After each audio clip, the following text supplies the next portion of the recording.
Right, well, in this recent chat that we've just done, I say something like, I'm not aiming to be self-righteous, you know what I mean?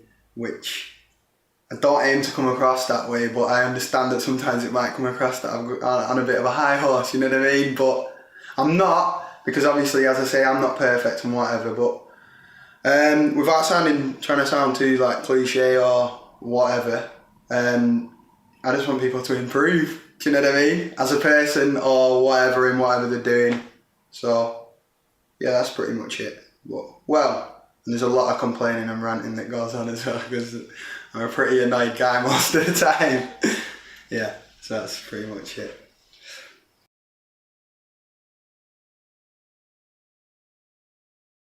Yeah, I've collaborated with quite a lot of people from around here.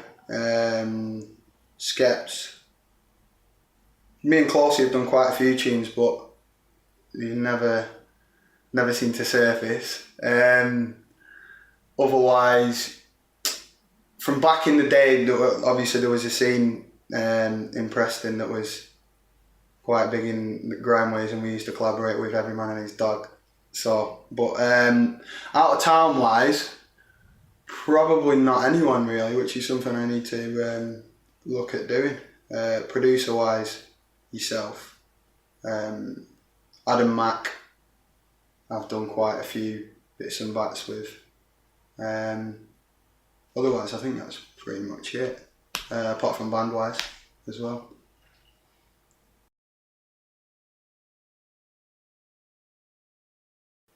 It's a tough one, that, because I don't know, without trying to sound like I'm blowing my own trumpet or anything, but I like to think that I have my own style.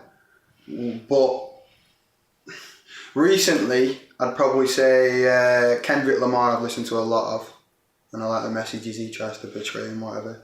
But otherwise, I'd say the people I've took influence from has all been subconscious. So I never really sit down and listen to something and think, yeah, I want to sound like that, if you know what I mean. So I don't know, it's a difficult one, that influence, but yeah, so probably Kendrick. And in fact, back in the day, there was one album that really had a big impact, and it was Plan B, Who Needs Actions When You've Got Words, if you remember that album.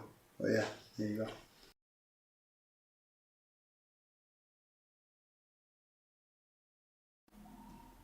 Yeah, so a professional looking music video, definitely. Obviously the sound quality to be up there, which is not going to be a problem.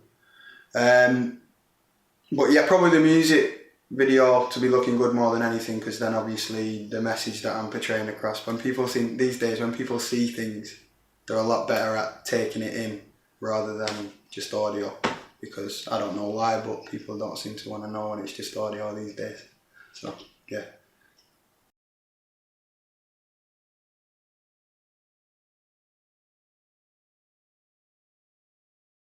Not particularly, but sometimes if I have, say, a punchline or a point that I want to get across, I'll write that last or second or whatever and then fit the first bar with it. So it's not kind of, I'll write something and then work from that. If there's something specific that I want to get out, like a point or a punchline or whatever, I'll write that second and then straight up.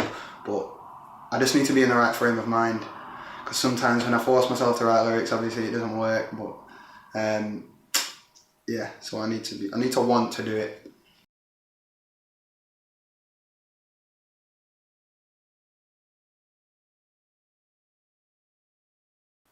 I want to have released something, that's notable and has been worth releasing, rather than just rushing something out. So obviously it'd be nice if that was, it's easy to say nationwide in it, but it's not as simple as that. But yeah, but also I'm doing a fair bit of producing and DJing as well at the moment, so I want to move on with that and get some bookings really. So ideally, yeah, getting bookings around the country and performing around the country, but it's much easier said than done because the work's got to come beforehand. So yeah.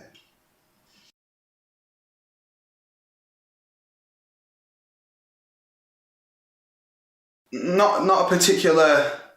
I don't know. Yeah, it's hard to not sound cliche, but yeah, just be real because it's very hard to be these days. I mean, as I've said, I'm like a quite an awkward person in a sense sometimes, and it's difficult to kind of be real around a lot of people because there's a lot of judgment about and whatever, and I don't think a lot of people are happy with themselves, so they take it out on other people, if you know what I mean. So yeah, be real. That's probably it.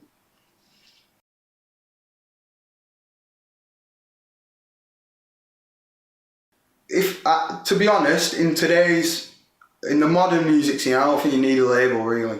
There's enough examples of people who've done it without nowadays and can actually make a living off it. But that's it. It's making a living, which isn't easy. Obviously, when you've got a label, you've got they do all the promotion for you and whatever. But I think I don't know. Jamie's the perfect example because he's diversified in so many different directions. He's got his fingers in so many different pies to say, and he's got like merchandise. He's got whatever. He's got his own brand, if you know what I mean. So I don't think you need a label these days, to be honest.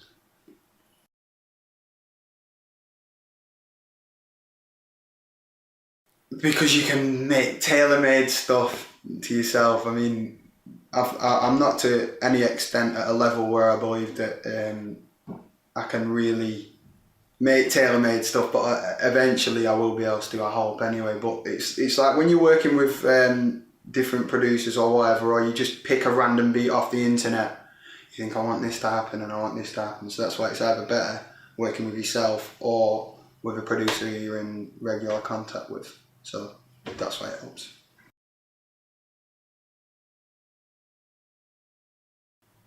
Uh, yeah, I don't think I'm being on a high horse all the time because I'm not.